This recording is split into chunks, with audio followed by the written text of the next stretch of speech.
서연은 하얀색 도자기 컵에 담긴 블랙커피를 조용히 저었다. 민준이 가장 아끼는 컵이었다. 갓 내린 커피의 진한 향이 퍼져나가 깔끔하게 정돈된 작은 부엌을 가득 채웠다. 오늘 아침은 뭔가 달랐다. 가슴 속에서 기분 좋게 이상한 두근거림이 느껴졌다. 눈을 뜬 순간부터 얼굴에서 미소가 떠나지 않게 만드는 기대감이었다. 창밖으로 서울이 서서히 잠에서 깨어나고 있었다. 하지만 그들이 사는 12층 아파트 안의 세상은 고요하기만 했다. 오직 서연과 남편에 대한 추억의 메아리만이 존재할 뿐이었다. 그들은 결혼한 지 5년이 되었다. 28살의 프리랜서 그래픽 디자이너인 서연은 집에서 일하는 자유를 즐겼다. 스스로 시간을 조절하며 의뢰받은 프로젝트를 처리하는 동시에 그들의 집을 따뜻한 보금자리로 가꾸는 일을 할 수 있었다. 민준, 30살인 그녀의 남편은 대형 건설 회사의 프로젝트 매니저였다.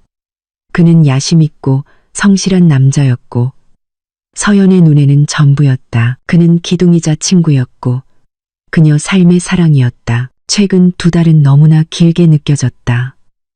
민준은 부산에서 진행되는 대규모 프로젝트를 감독하기 위해 파견되었다. 그의 경력에 큰 도약이 될 것이라고 말했던 프로젝트였다. 서연은 그를 100% 지지했다. 물론 이것이 더 나은 미래를 위해 그들이 치러야 할 희생이라는 것을 이해했다. 매일 밤 그들은 영상 통화를 했다. 민준은 그날 하루가 얼마나 피곤했는지, 지지부진했던 회의나 현장에서의 기술적인 문제들에 대해 이야기하곤 했다. 서연은 끈기 있게 들어주고 그를 격려하며 식사와 휴식을 잊지 말라고 상기시켜 주었다. 하지만 최근 들어 서연은 무언가 조금 달라졌다고 느꼈다. 민준은 더 자주 피곤해 보였다. 목소리는 평소보다 더 무겁게 가라앉아 있었다. 영상통화는 민준이 다음날 아침 회의 때문에 일찍 자야 한다는 이유로 더 짧아졌다. 서연은 나쁜 생각을 떨쳐내려 했었다. 당연히 피곤하겠지. 그녀는 생각했다. 저렇게 큰 프로젝트는 그의 모든 체력과 정신을 쏟아부어야 할 테니까. 평소처럼 활기차지 않은 것도 당연해. 이기적으로 더 많은 관심을 요구해서는 안 돼. 이럴 때일수록 전폭적인 지지를 보여줘야 해. 그리고 그것이 바로 오늘 아침 그녀의 가슴을 두근거리게 한 원천이었다. 오늘은 그들의 5주년 결혼기념일이었다. 어젯밤 통화에서 민준은 그녀 곁에 있어 주지 못하는 것에 대해 몹시 미안해하는 목소리였다. 미안해, 자기야. 올해는 같이 축하하지 못하네. 이 프로젝트는 정말 자리를 비울 수가 없어. 약속할게. 서울 돌아가면 성대하게 축하하자. 진심이 담긴 듯한 목소리로 민준이 말했다. 서연은 전화기 너머로 미소만 지었다. 괜찮아, 여보. 이해해. 거기서 건강 잘 챙기는 게 중요하지. 하지만 마음속으로 서연은 다른 계획을 세우고 있었다. 민준의 모든 피로를 씻어주고 그들의 삶에 가장 달콤한 서프라이즈가 될 것이라고 믿는 무언가를. 3주 전 그녀는 이미 오늘 아침 부산행 비행기 표를 몰래 예매해 두었다. 또한 민준을 위해 회사에서 빌린 아파트에서 멀지 않은 고급 호텔 방도 예약했다. 계획은 완벽했다. 그녀는 점심때쯤 부산에 도착해서 잠시 호텔에 들러 짐을 풀고 바로 민준의 아파트로 향할 것이었다. 그녀가 문을 두드리면 피곤한 얼굴로 남편이 문을 열 때 그녀는 환한 미소를 지으며 그곳에 서 있을 것이었다. 커피를 다 마신 서연은 침실로 걸어갔다. 방 한구석에는 짙은 파란색 기내용 캐리어가 준비되어 있었다. 어젯밤에 이미 필요한 모든 것을 챙겨 넣었다. 민준을 위한 새 셔츠도 하나 가져왔다. 남편이 아주 좋아할 거라고 확신하는 셔츠였다. 예쁘게 포장된 작은 상자 안에는 그녀의 주된 선물이 들어 있었다. 민준이 오랫동안 갖고 싶어 했던 시계였다. 그녀는 이 시계를 사기 위해 몇몇 디자인 프로젝트에서 받은 돈을 따로 모아두었다. 그녀는 침대 가장자리에 앉아 벽에 걸린 결혼 사진을 바라보았다. 사진 속 그들은 활짝 웃고 있었다. 민준이 그녀의 허리를 힘껏 감싸 안고 있었다. 그의 눈은 아주 깊은 사랑을 발산하고 있었다. 서연은 가슴에 손을 얹고 퍼져나가는 온기를 느꼈다. 5년이라는 시간이 너무나 빨리 지나간 것 같았다. 그들은 모든 것을 무에서부터 시작했. 작은 월세방에서 시작해 이 아파트를 살 수 있기까지. 어려움도 많았다. 물론 결혼 초기의 재정 문제나 가끔씩 나타나는 의견 차이도 있었다. 하지만 그들은 언제나 함께 이겨냈다. 서연에게 민주는 최고의 팀 동료였다. 침대 협탁 위에서 휴대폰이 진동했다. 대학 시절부터 가장 친한 친구인 수진에게서 온 메시지였다. 서연아, 오늘 출발하는 거지? 조심해서 가. 도착하면 연락하고 서프라이즈 꼭 성공하길. 서연은 미소 지으며 답장을 입력했다. 응, 이제 공항 가려고 준비 중이야. 기도해줘. 수진은 그녀의 계획을 아는 유일한 사람이었다. 처음에 수진은 조금 망설였다. 정말 말 안 해도 괜찮겠어? 혹시 민준 씨 중요한 약속이 있거나 아파트에 없으면 어떡해? 며칠 전 수진이 물었다. 그게 바로 포인트야.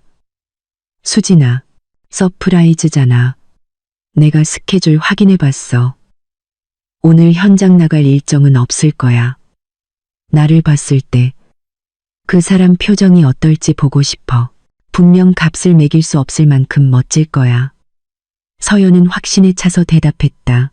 모든 문과 창문이 잠겼는지 확인한 후 서연은 캐리어를 끌고 아파트를 나섰다. 택시를 타고 공항으로 가는 내내 그녀의 머릿속은 민준과의 재회 시나리오를 계속해서 되풀이하고 있었다. 그녀는 남편의 따뜻한 포옹, 그의 독특한 향수 냄새, 그리고 그들의 5년간의 사랑의 여정을 축하하며 로맨틱한 저녁 식사로 밤을 보낼 모습을 상상했. 그녀는 상상에 너무 깊이 빠져 있어서 점점 붐비기 시작하는 서울의 도로를 거의 의식하지 못했다. 공항에서는 모든 것이 순조로웠다. 그녀는 체크인을 하고 보안 검색대를 통과하고 대합실에서 소설을 읽으며 기다렸다.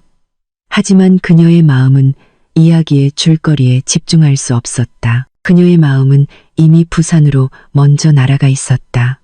그녀는 휴대폰을 꺼내 사진 갤러리를 열었다. 일주일 전 민준이 보낸 마지막 사진을 바라보았. 안전모와 조끼를 완벽하게 갖춘 프로젝트 현장에서의 셀카였다. 얼굴은 조금 더럽고 피곤해 보였지만 서연을 위해 미소는 여전히 지어져 있었다. 집에 있는 내 아내를 위해 파이팅. 사진 아래에 그렇게 쓰여 있었다. 서연은 길게 한숨을 내쉬었다. 그리움과 사랑으로 가득 찬 한숨이었다. 그녀는 참을 수 없었다. 그 남자를 안아주고 싶어서 정말 참을 수가 없었. 마침내 비행기 탑승 안내 방송이 들렸다. 서연은 일어나 가벼운 발걸음으로 캐리어를 끌었다. 탑승교를 지나 비행기 문으로 걸어갈 때 그녀는 마치 행복을 향해 걸어가는 것 같았다. 그녀는 자신이 사실 인생의 가장 낮은 지점을 향해 걸어가고 있다는 것을 몰랐다. 꽃이 만발한 마음으로 내딛는 한 걸음 한 걸음이 그녀의 세상을 남김없이 파괴할 쓰라린 진실에 점점 더 가까이 다가가게 하는 발걸음이었다. 구름 위에서 그녀는 입가에 미소를 머금고 잠이 들 것이고 남편의 포옹을 꿈꿀 것이며 곧 손에 넣게 될 작은 천국을 그릴 것이었다. 비행기는 김해국제공항에 부드럽게 착륙했다. 서연이 도착 게이트를 나서자마자 부산 특유의 덥고 습한 공기가 그녀를 맞았다. 서울과는 다른 더 톡 쏘는 느낌이었다. 하지만 서연은 그다지 신경 쓰지 않았다.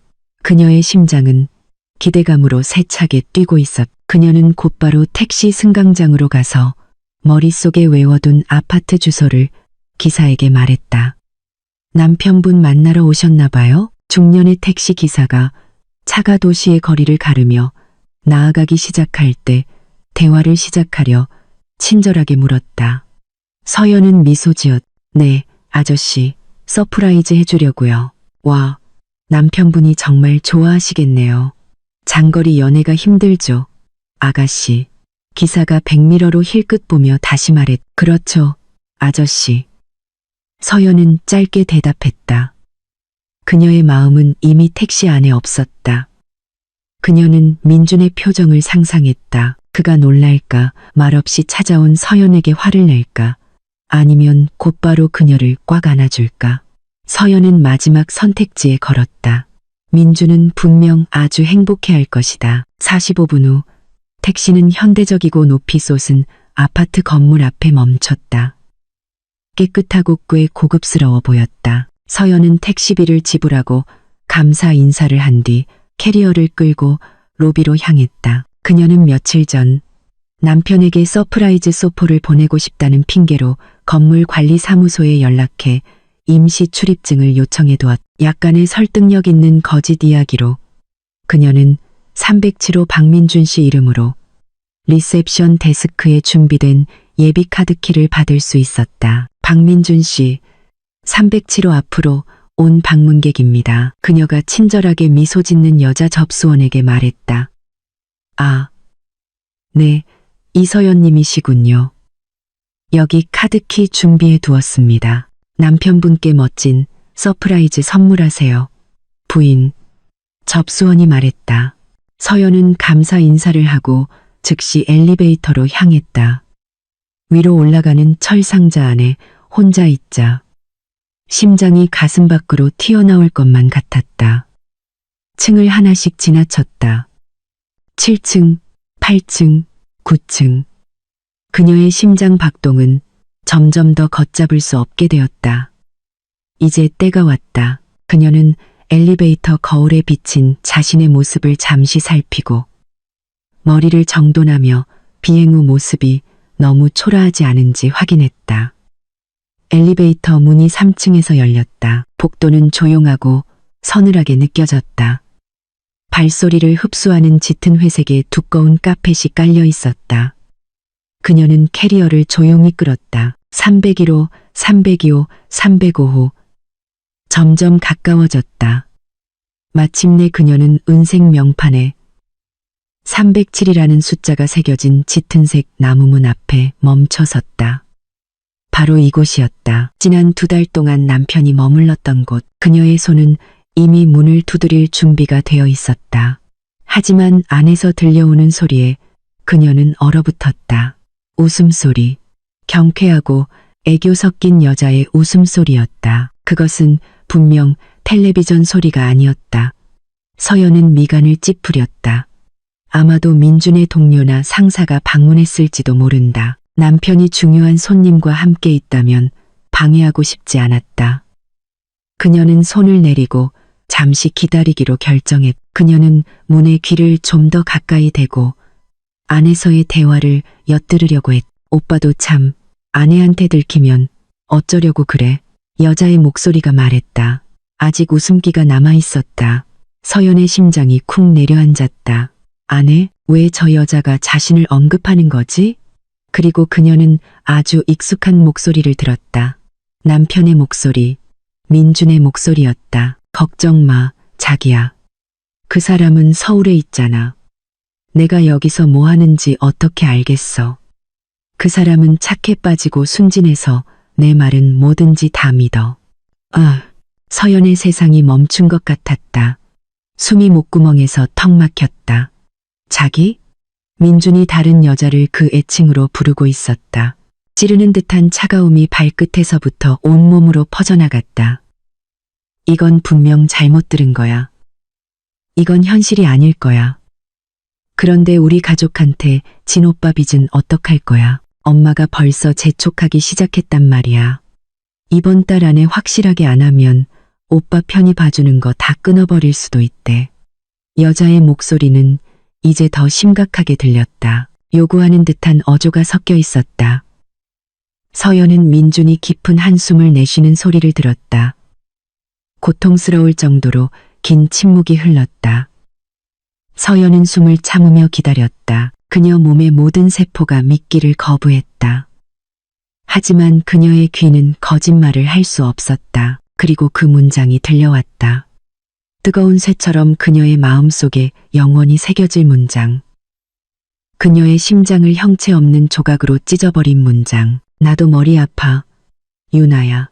생각 중이야. 차라리 내 아내가 죽어버리면 모든 빚이 해결될 텐데.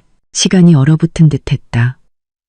아래 거리에서 들려오는 경적 소리, 복도의 에어컨 소리, 심지어 그녀 자신의 심장 박동 소리까지 모두 사라졌다. 남은 것은 그 잔인한 말의 메아리뿐이었다. 죽어버리면, 내 아내가 죽으면 해결될 텐데. 그 말들이 폭풍처럼 그녀의 머릿속을 맴돌았다.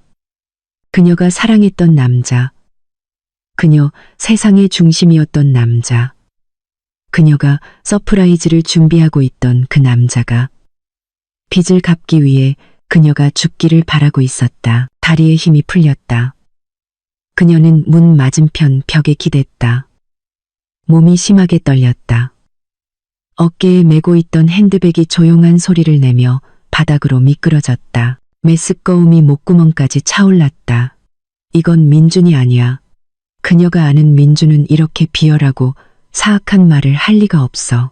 하지만 그 목소리는 의심의 여지 없이 남편의 목소리였다. 안에서 유나라는 여자가 다시 웃는 소리가 들렸다. 냉소적인 웃음이었다. 미쳤어. 어떻게 그렇게 쉽게 죽겠어. 눈물이 서연의 눈가에 고이기 시작했다. 하지만 그녀는 울음을 터뜨릴 수 없었다. 고통이 너무 깊고 너무 찌르는 듯해서 몸의 모든 기능이 마비될 지경이었다. 그녀가 준비한 서프라이즈, 그녀가 가져온 사랑, 모든 것이 우주에서 가장 쓰라린 농담처럼 느껴졌다. 그녀가 상상했던 천국은 활짝 열린 지옥의 문이었다. 심하게 떨리는 손으로 그녀는 떨어진 핸드백을 집어들었다. 그녀는 당황한 움직임으로 내용물을 뒤져 무언가를 찾았다. 무엇이든 그녀의 손가락이 펜 하나와 구겨진 쇼핑 영수증 조각을 찾아냈다. 충격 상태에서 그녀의 마음은 자동적으로 움직였다. 지금 당장 여기서 떠나야 했다. 하지만 민주는 알아야 했다. 서연이 모든 것을 들었다는 것을 알아야 했다. 그녀는 바닥을 받침대 삼아 쭈그려 앉았다. 손이 멈추지 않고 떨려서 글씨는 엉망이고 거의 알아볼 수 없었다. 나 다 들었어. 그냥 나 죽었다고 생각해. 그것이 그녀가 쓸 수 있는 전부였다. 그들의 결혼의 끝, 그녀 세상의 끝을 요약하는 두 개의 짧은 문장. 그녀는 일어나 비틀거리는 걸음으로 307호 문으로 다가갔다. 노인처럼. 그녀는 아무 소리도 내지 않았다. 그녀는 그 작은 종이를 문 아래 틈으로 밀어 넣었다. 볼 수 있을 만큼만. 그러고 나서 그녀는 돌아섰다. 그녀는 뛰지 않았다. 텅 빈 발걸음으로 멀어졌다. 그녀는 파란색 캐리어를 문 앞에 그대로 두었다. 새 셔츠, 비싼 시계 선물, 그리고 그녀의 모든 희망이 담긴 캐리어를. 그녀는 더 이상 그 어떤 것에도 신경 쓰지 않았다. 점점 더 길고 숨막히게 느껴지는 복도를 계속 걸어갔다. 그녀는 엘리베이터에 들어가 뻣뻣하게 느껴지는 손가락으로 로비 버튼을 눌렀다. 엘리베이터 안에서 그녀는 거울에 비친 자신의 모습을 보았다. 창백한 얼굴, 텅 빈 눈, 그리고 약간 헝클어진 머리의 여자. 그녀는 그 여자를 알아보지 못했. 몇 분 전만 해도 사랑과 행복으로 가득 찼던 그 여자는 이제 죽었다. 그래, 민준이 말한 대로 그의 아내는 정말로 죽었다. 307호 아파트 문 앞에서 엘리베이터 문이 로비에서 열렸다. 그녀는 아까 그녀에게 친절하게 미소 지어주던 접수원을 돌아보지도 않고 지나쳐 걸어나갔. 그녀는 눈부신 부산의 햇살 속으로 목적도 없이 방향도 없이 이미 재가 되어버린 마음을 가지고 그 건물을 계속해서 걸어나갔. 서연은 얼마나 오래 걸었는지 알 수 없었다. 그녀의 발은 자동적으로 움직여 피부를 태울 듯한 부산의 햇볕 아래 붐비는 인도를 따라 그녀를 이끌었다. 경적 소리, 엔진 소리, 노점상들의 외침 소리는 의미 없는 먼 윙윙거림처럼 들렸다. 머릿속은 텅 비어 있었지만 동시에 너무나 가득 차 있었다. 민준의 문장이 고장난 카세트 테이프처럼 멈추지 않고 귓가에서 맴돌았다. 차라리 내 아내가 죽어버리면 모든 빚이 해결될 텐데. 파인. 그녀는 목적 없이 상점, 카페, 그리고 사람들 무리를 지나쳐 걸었다. 시선은 앞을 향했지만 실제로는 아무것도 보지 못했다. 마치 육체에서 분리된 영혼 같았다. 몸은 도시의 소음 속에 있었지만 영혼은 그 차가운 아파트 복도에 남겨져 307호 문 앞에서 산산조각 나 있었다. 숨을 쉴 때마다 아팠다. 마치 폐에 유리조각이 밝힌 것처럼. 어느새 그녀의 발은 약간 그늘진 작은 도시 공원으로 그녀를 이끌었다. 그녀는 무성한 나무 아래 빈 벤치에 주저앉았다. 등이 힘없이 구부러졌다. 바로 그때 현실이 온 힘을 다해 그녀를 덮쳤다. 몸의 떨림이 다시 시작되었다. 이번에는 더 심했다. 아까 퍼졌던 차가움은 이제 통제할 수 없는 진동으로 변했다. 그녀는 스스로를 껴안고 충격을 참으려 했지만 소용없었다. 그동안 참았던 눈물이 마침내 터져 나왔다. 슬픈 흐느낌이 아니라 고통스러운 소리 없는 울음이었다. 눈물이 뺨을 타고 하염없이 흘러내려 무릎 위로 떨어졌다. 하지만 입술에서는 아무 소리도 나오지 않았다. 그녀는 고요한 슬픔의 바다에 잠긴 것 같았다. 민준과 함께했던 모든 아름다운 추억들이 머릿속을 스쳐 지나갔다. 더 이상 달콤한 것이 아니라 거대한 거짓말로 그들의 웃음, 약속, 꿈들, 모든 것이 이제는 그녀가 방금 목격한 배신으로 더럽혀져 가짜처럼 느껴졌다. 매일 아침 그녀가 아침 식사를 준비해주던 남자, 피곤할 때 그녀가 등을 마사지해주던 남자, 기도할 때마다 항상 그의 이름을 불렀던 그 남자가 그녀의 죽음을 원하고 있었다. 증오 때문이 아니라 더 비열한 이유 때문에. 돈. 그녀는 걸어다니는 보험 증서이자 남편의 재정 문제를 해결하기 위한 해결책일 뿐이었다. 그녀의 자존심, 사랑, 5년간의 헌신, 모든 것이 의미 없게 느껴졌다. 그녀는 자신이 너무나 어리석고 순진했다고 느꼈다. 얼마 후 울음이 잦아들고 텅 빈 공허함만 남았다. 무언가 해야 했다. 영원히 여기 앉아 있을 수만은 없었. 하지만 무엇을? 거짓으로 가득 찬 그 아파트가 있는 서울로 돌아가야 하나? 그녀는 민준을 만나 대면할 용기가 없었다. 남편의 얼굴을 상상하는 것만으로도 메스꺼웠다. 그녀는 핸드백을 뒤져 휴대폰을 찾았다. 배터리가 15%밖에 남지 않았. 연락처 목록을 열 때 손가락이 떨렸다. 눈은 한 이름을 찾고 있었다. 이 폭풍 속에서 남은 유일한 닻을. 수진. 그녀는 통화 버튼을 누르고 윙윙거리는 귀에 휴대폰을 갖다 댔다. 통화 연결음이 한 번, 두 번 들렸다. 그리고 수진의 밝은 목소리가 들려왔다. 여보세요, 서연아. 어때? 민준 씨 만났어. 서프라이즈 성공했어. 친구의 목소리를 듣자 서연의 방어벽이 완전히 무너졌다. 아까 참았던 흐느낌이 마침내 폭발했다. 그녀는 흐느껴 울며 한마디도 할 수 없었다. 찢어지고 가슴 아픈 울음소리만 들렸다. 전화기 저편에서 수진의 명랑함은 즉시 사라지고 공포로 바뀌었다. 서연아, 서연아, 너 왜 그래? 무슨 일이야? 어디야? 서연은 말하려고 애썼지만 흐느낌 사이로 조각난 단어들만 나왔. 수진아, 나. 진정해. 서연아. 진정해. 일단 숨 쉬어. 천천히. 지금 어디야? 괜찮은 거지? 수진의 목소리는 단호하면서도 안정적이었다. 서연은 억지로 집중하려 했다. 흐릿한 시야로 주위를 둘러보았다. 나 공원에 있어. 기차역 근처. 부산역. 어디 가지 말고 거기 그대로 있어.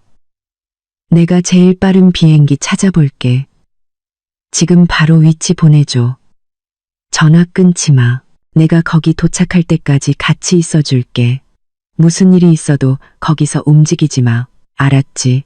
약속해. 서연은 겨우 쉰 목소리로 응이라고 중얼거릴 수 있었다. 그녀는 수진에게 위치를 보내고 전화기를 귀에 댄 채 다시 무릎을 끌어안았다. 수진은 말을 많이 하지 않고 계속해서 나 여기 있어. 서연아, 너랑 같이 있어. 곧 갈게와 같은 위로의 말을 건넸다. 수진의 목소리는 무너져 내리는 서연의 세상에서 유일하게 현실적인 것이었다. 4시간이 영원처럼 느껴졌다. 서연은 그 공원 벤치에 돌처럼 앉아 있었다. 휴대폰은 마침내 꺼졌지만 그녀는 신경 쓰지 않았다. 그저 멍하니 앞만 바라보았다. 마침내 그녀를 향해 달려오는 형체를 보았다. 걱정 가득한 얼굴의 수진이었다. 수진은 그녀 앞에 무릎을 꿇었다. 서연아, 그녀가 불렀다. 그녀의 손이 창백하고 눈물로 젖은 서연의 얼굴을 감쌌다. 친구의 얼굴을 보자 서연은 그녀를 꽉 껴안고 다시 울음을 터뜨렸다. 이번에는 큰 소리로 울며 자신이 느낀 모든 고통, 배신, 그리고 절망을 쏟아냈다. 수지는 아무 말도 하지 않았. 그녀는 그저 서연의 포옹에 답하며 등을 쓰다듬고 친구가 모든 짐을 내려놓을 수 있도록 내버려 두었다. 서연의 울음이 조금 잦아들자 수지는 그녀가 일어서는 것을 도왔다. 여기서 나가자. 그녀가 부드럽게 말했다. 수지는 이미 호텔방을 예약해 두었다. 조용하고 에어컨이 켜진 방 안에서 수지는 서연을 침대 가장자리에 앉히고 생수 한 병을 건넸다. 일단 마셔. 그녀가 명령했다. 서연은 따랐다. 목이 조금 축여지자 그녀는 이야기하기 시작했다. 그 느낌에 자주 끊기는 더듬거리는 목소리로 그녀는 아침의 설렘부터 부산으로의 여정, 그리고 그 아파트 문 앞에 섰던 순간까지 모든 것을 털어놓았다. 그녀는 민준의 문장을 한 글자 한 글자 반복했다. 각 단어는 심장에 새로운 칼날이 밝히는 것 같았다. 수지는 끼어들지 않고 들었다. 그녀의 걱정스럽던 얼굴은 굳어졌다. 분노를 참느라 턱이 꽉 다물어졌다. 서연이 이야기를 마치자 수지는 주먹을 꽉 쥐어 손가락 마디가 하얗게 될 정도였다. 개자식, 그녀가 낮게 으르렁거렸다. 그녀의 눈이 분노로 번뜩였다. 그 인간, 정말 악마야. 그녀는 일어나 불안한 암사자처럼 방 안을 서성였다. 믿을 수가 없어. 민준 씨가, 우리가 알던 그 예의 바르고 착한 사람이 감히, 나 이제 어떻게. 수진아. 서연이 희미한 목소리로 물었다. 부어오른 눈은 텅 비어 있었다. 내 인생은 망했어. 수지는 걸음을 멈추고 다시 서연 앞에 앉았다. 그녀는 친구의 차가운 두 손을 잡아 들어. 서연아. 내 인생은 망하지 않았어. 망한 건 내 결혼이야. 거짓 위에 세워진 가짜 결혼. 너는 여기서 피해자야. 너는 강하고 이겨낼 수 있어. 하지만은 없어. 수진이 단호하게 잘랐다. 지금은 냉정하게 생각해야 해. 서울로 돌아갈 수 없어. 지금 그를 만날 수도 없어. 만약 만나면 그는 사실을 왜곡할 거야. 무릎 꿇고 용서를 빌겠지. 그리고 너무 착한 마음을 가진 너는 아마 흔들릴 거야. 그렇게 되게 둘 수는 없어. 수지는 잠시 생각했다. 그녀의 눈이 날카롭게 빛났다. 우리는 그가 원하는 대로 해줘야 해. 서연이 혼란스럽게 그녀를 쳐다보았다. 무슨 뜻이야? 그가 네가 죽길 원했잖아. 그렇다고 치자. 이 순간부터 옛날의 이서연은 죽었어. 너는 사라지는 거야. 아내가 정말로 없어진 걸 깨달았을 때 그가 어떻게 하는지 보자. 어떤 연극을 하는지 지켜보자. 이건 더 이상 내 결혼을 구하는 문제가 아니야. 서연아, 이건 너 자신을 구하고 그의 행동에 대한 대가를 치르게 하는 문제야. 오늘 오후 이후 처음으로 서연의 텅 빈 눈에 한 줄기 빛이 보였다. 행복의 빛이 아니라 새로 불붙기 시작한 불씨의 빛이었다. 그 생각은 미친 것처럼 들렸지만 왠지 모르게 옳게 느껴졌다. 사라지는 것, 민준이 그녀가 떠났다고 생각하게 두는 것. 그것은 그녀에게 시간을 줄 것이었다. 생각할 시간, 고통을 느낄 시간, 그리고 아마도 무언가를 계획할 시간. 진심이야? 서연이 속삭였다. 내 평생 이렇게 진심인 적은 없었어. 수진이 대답했다. 그녀의 소나귀에 힘이 들어갔다. 그는 너를 얕봤어. 이제 그가 얼마나 큰 실수를 저질렀는지 보여주자. 일주일 후, 박민주는 서울에 있는 그들의 아파트 지하 주차장에 차를 세웠다. 그는 시동을 끄고 잠시 의자에 기댄 채 관자놀이를 마사지했다. 부산에서의 길고 피곤했던 한 주가 마침내 끝났다. 프로젝트는 순조롭게 진행되었고 가장 중요한 것은 유나가 더 이상 칭얼대지 않는다는 것이었다. 지난 며칠을 그녀와 함께 보냈기 때문이다. 그는 옅은 미소를 지었다. 두 도시에서 두 여자와 사는 것은 피곤했지만 이 점도 있었다. 서울에는 모든 것을 처리해주고 가족들 눈에 좋은 남편 이미지를 만들어주는 순종적인 아내 서연이 있었다. 부산에는 그의 욕망을 만족시켜주고 가족을 통해 무한한 자금줄과 연결해주는 화려한 여자 유나가 있었다. 단 한 가지 문제, 빚. 유나의 가족에게 진 빚이 점점 쌓여가고 있었다. 일주일 전 유나와의 대화가 여전히 귓가에 맴돌았다. 서연이 죽는 것에 대한 그의 어리석은 말. 물론 그것은 단지 엉뚱한 상상일 뿐이었다. 하지만 만약 그런 일이 일어난다면 꽤 큰 금액의 서연의 생명보험금이 그의 모든 문제를 해결해 줄 것이었다. 그는 고개를 저어 어두운 생각을 떨쳐냈다. 너무 위험했다. 그는 서류 가방을 들고 차에서 내렸다. 서연의 집밥이 그리웠다. 깨끗하고 조용한 집이 그리웠다. 아내의 따뜻한 포옹과 달콤한 미소로 환영받을 것을 상상했다. 그는 심지어 부산에서 작은 선물도 준비했다. 그다지 비싸지 않은 핸드백, 그냥 형식적인 것이었다. 엘리베이터가 그를 12층으로 데려갔다.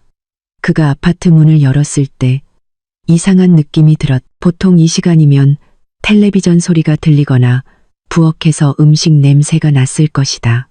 하지만 지금은 완전히 조용했다. 거실 등은 꺼져 있었다. 서연아, 자기야, 나왔어. 그가 불렀지만 대답이 없었다. 그는 가방을 소파에 내려놓고 침실로 걸어갔다. 텅 비어 있었다. 침대는 그가 일주일 전에 떠났을 때처럼 여전히 깔끔했다. 그는 화장실, 부엌, 발코니를 확인했지만 아무도 없었다. 그는 미간을 찌푸렸다. 아마 서연이 외출했거나 장을 보러 갔거나 친구를 만나러 갔을 것이다. 하지만 벌써 저녁이 다 되어가고 있었다. 그는 휴대폰을 꺼내 서연에게 전화를 걸었다. 통화는 바로 음성 사서함으로 넘어갔다. 서연은 절대 휴대폰을 끄지 않았다. 그는 다시 시도했다. 결과는 같았다. 불길한 예감이 그를 덮치기 시작했다. 그는 세 번째로 전화를 걸었다. 마치 그의 끈질긴 노력이 결과를 바꿀 것처럼. 여전히 같았다. 여기서부터 연극이 시작되었다. 민주는 무엇을 해야 할지 알았다. 아내가 집에 없어 당황한 남편. 먼저 그는 장모님께 전화를 걸었다. 안녕하세요, 어머님. 잘 지내셨어요? 그는 가능한 한 친절한 어조로 인사했다. 민준이구나. 벌써 왔니? 잘 지냈어? 네, 저도 잘 지냈어요. 어머님, 그런데요. 서연이 혹시 거기 있나요? 아까부터 전화를 안 받네요. 아파트에도 없고요. 그의 목소리는 걱정스러워 보이게 꾸며졌다. 없는데. 마지막으로 통화한 게 이틀 전인데 일이 많다고 하던데 아마 길에 있을 거야. 그런가요, 어머님? 알겠습니다. 나중에 서연이한테서 전화 오면 제가 왔다고 좀 전해주세요. 다음 단계, 수진. 그는 수진이 서연의 가장 가까운 친구라는 것을 알았다. 아내의 행방을 아는 사람이 있다면 분명 수진일 것이었. 그는 수진의 번호를 눌렀다. 서울 남부의 한 임대 아파트에서 수진의 휴대폰이 테이블 위에서 진동했다. 소파에 앉아있던 여전히 연약해 보이는 서연이 긴장된 표정으로 그녀를 쳐다보았다. 수진은 서연에게 진정하라는 신호를 보내고 녹색 버튼을 밀었다. 그녀는 스피커폰을 켰다. 여보세요, 민준 씨. 수진의 어조는 가능한 한 중립적으로 만들어졌다. 수진아, 밤늦게 미안해. 서연이 너랑 같이 있니? 민준의 목소리는 그들이 예상했던 대로 당황한 듯 들렸다. 대단한 배우였다. 아니, 왜요? 아직 부산에 있는 거 아니었어요? 수진은 완벽하게 자신의 역할을 연기했다. 방금 도착했는데 서연이가 아파트에 없어. 휴대폰도 꺼져 있고 너무 걱정돼. 수진아, 너한테 뭐 얘기한 거 없어? 수진은 잠시 침묵했다. 마치 깊이 생각하는 것처럼. 없는데, 민준 씨. 마지막으로 만난 게 며칠 전인데 평소랑 똑같았어. 좀 더 기다려봐요. 아마 급한 일이 생겨서 휴대폰 배터리가 나갔을 수도 있잖아요. 하지만 느낌이 안 좋아. 수진아, 부탁이야. 혹시 소식 있으면 바로 연락해줘. 알았어요. 너무 걱정하지 마요. 민준 씨, 곧 돌아올 거예요. 통화가 끝났다. 서연은 눈물이 그렁그렁한 눈으로 수진을 쳐다보았다. 정말 걱정하는 것 같아. 그녀가 속삭였다. 수진은 냉소적으로 코웃음을 쳤다. 그걸 연기라고 하는 거야. 서연아, 두고 봐. 며칠 기다려보자. 정말 당황했다면 경찰에 신고하고 모든 병원을 찾아다니고 우리한테 계속 전화할 거야. 하지만 이게 그냥 연극이라면 그의 노력은 용두사미가 될 거야. 그리고 수진이 옳았다. 다음 이틀 동안 민주는 몇 번 전화를 걸었다. 그는 수진, 서연의 어머니, 그리고 몇몇 가까운 친구들에게 전화를 했다. 그는 소셜미디어에 슬픈 상태 메시지를 올렸다. 빨리 돌아와, 자기야. 보고 싶어라는 글과 함께 그들의 결혼 사진을 올렸다. 많은 친구들이 동정하고 지지를 보냈지만 실질적인 행동은 없었다. 그는 경찰서에 가지 않았다. 그는 돌아다니며 찾지 않았다. 수지는 멀리서 그를 면밀히 감시했다. 그녀는 서연과 같은 아파트 건물에 사는 사촌에게 민준의 행동을 관찰해달라고 부탁했다. 그녀의 보고는 그들의 의심을 더욱 굳혔다. 민준은 아파트에서 나올 때 우울해 보였지만 평소처럼 출근했다. 저녁에는 종종 2인분의 음식을 주문했다. 정점은 서연이 사라진 지 나흘째 되는 날 일어났다. 민준은 다시 수진에게 전화를 걸었다. 이번에는 다른 어조로 더 이상 당황한 것이 아니라 좌절감에 가까웠다. 수진아, 정말 이해가 안 돼. 서연이 도대체 어디 간 거야? 일부러 날 힘들게 하는 건가? 수진은 미간을 찌푸렸다. 힘들다니 무슨 뜻이에요, 민준 씨. 그녀의 안전을 걱정해야죠. 걱정하지. 하지만 벌써 며칠째야. 내 생각은 안 하는 건가? 일에 집중이 안 돼. 모든 게 엉망이야. 바로 그때 수지는 민준의 걱정이 서연에게가 아니라 자기 자신에게 있다는 것을 알았다. 사라진 서연이 그의 편안함을 방해하고 그의 일상을 망가뜨린 것이었다. 그날 밤 수지는 위험한 일을 했다. 그녀는 서연과 민준이 사진과 중요 문서를 저장하기 위해 공동 온라인 저장소 계정을 가지고 있다는 것을 알았다. 서연의 허락을 받아 그녀는 서연이 평소에 사용하던 비밀번호로 로그인을 시도했다. 성공했다. 그녀는 아무것도 찾지 않았다. 그녀는 단지 그 계정에 연결된 기기에서 위치 추적 기능을 활성화했다. 민준의 기기였다. 다음 날 수지는 민준의 위치가 사무실이 아니라는 것을 보았다. GPS 지점은 서울 중심가의 한 고급 쇼핑몰을 가리키고 있었다. 호기심에 수지는 그곳으로 가기로 결정했다. 그녀는 거리를 유지하고 선글라스와 모자를 썼다. 그녀는 주차장에서 민준의 차를 발견했다. 그녀는 기다렸다. 1시간 후 그녀는 그를 보았다. 민준이 영화관 로비에서 웃으며 한 여자의 허리를 감싸고 나왔다. 서연이 예전에 민준의 프로젝트 팀 소셜 미디어에서 스쳐 지나가듯 보여줬던 사진 속 바로 그 여자, 유나였다. 그들은 아무 걱정도 근심도 없이 사랑에 빠진 연인처럼 보였다. 그들은 비싼 레스토랑으로 걸어갔다. 수지는 즉시 휴대폰으로 멀리서 몇 장의 사진을 찍었다. 그녀의 마음은 분노로 들끓었다. 아내가 사라져서 모든 사람에게 당황한 척하는 동안 이 남자는 바람 피우는 상대와 즐거운 시간을 보내고 있었다. 수지는 서연이 숨어 있는 아파트로 돌아왔다. 그녀는 바로 사진을 보여주지 않았다. 그녀는 여전히 연약하지만 조금 더 차분해 보이는 서연 앞에 앉았다. 서연아, 네가 알아야 할 게 있어. 수진이 진지한 어조로 말했다. 그녀는 자신이 본 것을 이야기했다. 그녀는 민준의 성에 없는 연기, 그의 이기적인 불평, 그리고 쇼핑몰에서 유나와의 데이트라는 정점에 대해 설명했다. 서연은 조용히 들었다. 그녀의 얼굴에는 아무 표정도 없었다.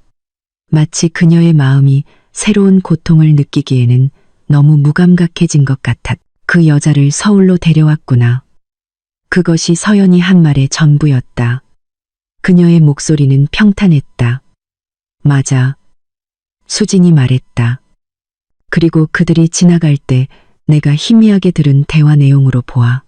네가 도망쳐서 그들이 짜증난 것 같아. 계획이 엉망이 됐다고 하더라. 서연이 마침내 수진을 쳐다보았다. 계획, 아직 확실히는 모르겠지만 강한 예감이 들어. 민준이 부산 아파트에서 언급했던 빚은 평범한 빚이 아니야. 유나가 우리 가족이라고 했어. 민준의 빚은 유나 가족에게 진 빚일 거야. 그는 덫에 걸린 거야. 서연아, 그리고 어떻게든 너의 존재나 부재가 그들 계획의 일부인 거야. 침묵이 방을 감쌌다. 서연은 고개를 숙여 무릎 위에서 꽉 쥔 손을 바라보았다. 더 이상 눈물이 흐르지 않았다. 불타는 고통은 서서히 다른 것으로 변하고 있었다. 차갑고 단단하고 날카로운 무언가로, 슬픔은 결의로 변모했다. 그녀는 그들이 이기도록 내버려 두지 않을 것이다. 그녀는 순순히 당하는 희생자가 되지 않을 것이다. 그녀는 고개를 들어 수진을 쳐다보았다. 그녀의 눈빛은 이전과 달랐다. 더 이상 절망은 없었다. 강철 같은 결의만 있을 뿐이었다. 도와줘, 수진아.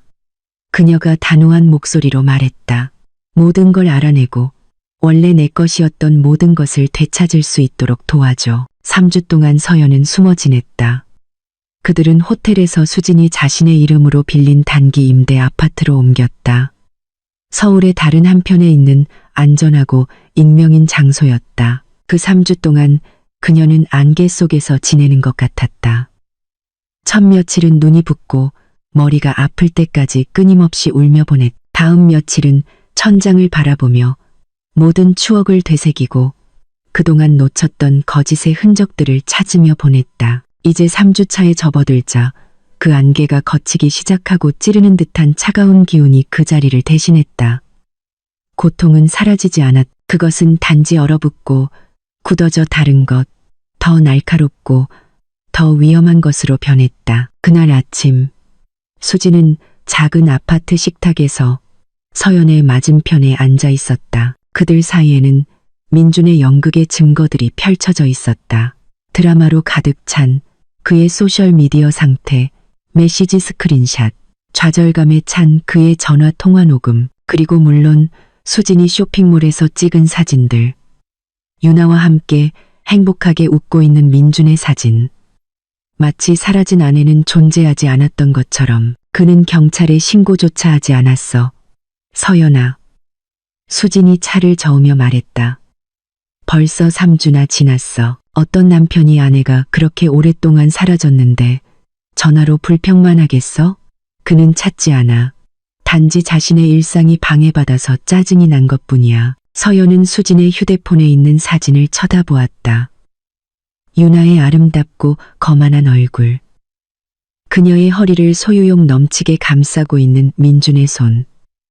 더 이상 눈물은 없었. 그녀가 느낀 것은 차가운 불꽃으로 타오르는 분노였다. 민준에 대한, 유나에 대한, 그리고 무엇보다도 그렇게 눈이 멀었던 자기 자신에 대한 분노. 내 말이 맞아. 서연이 말했다. 목소리는 쉬었지만 단호했다. 이건 더 이상 상처받은 마음의 문제가 아니야. 그 이상이야. 그는 내가 죽기를 원했어. 우리 자산을 팔았고 내 서명을 위조했어. 그는 이 모든 것에 대한 대가를 치러야 해. 수지는 고개를 끄덕였다. 그녀의 눈에는 친구의 눈에 다시 불꽃이 타오르는 것을 보고 안도감이 비쳤다. 좋아. 그 말을 듣고 싶었어. 하지만 우리 둘만으로는 할 수 없어. 전문가의 도움이 필요해. 민준 같은 뱀을 어떻게 다루는지 아는 사람. 변호사? 서연이 물었다. 아무 변호사나 안 돼. 수진이 대답했다. 사무실 선배에게 물어봤어. 계속해서 언급되는 이름이 하나 있더라. 라딧 마해사. 날카롭고 꼼꼼하고 필요하다면 조금 잔인하다고 하더라. 그의 전문 분야는 거물급 이혼과 금융 사기 사건이야. 정확히 우리에게 필요한 사람이지. 다음 날로 약속이 잡혔다. 라딧의 법률사무소는 강남의 한 고층 빌딩에 있었다. 모든 것이 위압적으로 느껴졌다. 차가운 대리석벽, 매우 전문적인 접수원, 그리고 무겁게 느껴지는 정적. 서연은 자신이 작고 어울리지 않는다고 느꼈지만 팔을 꽉 잡은 수진의 강한 손길이 그녀에게 힘을 주었다. 라딧 마해사는 서연이 상상했던 것과는 달랐다. 그는 30대 후반의 남자였다. 외모는 깔끔했지만 딱딱하지 않았다. 얼굴은 차분했고 눈빛은 날카로웠다.